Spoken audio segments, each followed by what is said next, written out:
गाउँमा नि यस्तो जाम हुने पनि दिन आएछ गाइस।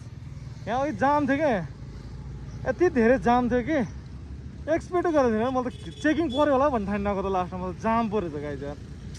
हेट लाइक त्यो काठमाडौँको त्यो एउटा मेलाहरू आइसकेपछि पर्छ नि ट्राफिकले छुटाउनलाई, त्यस्तो टाइपको थियो कि। हिँड्नु हिँड्नु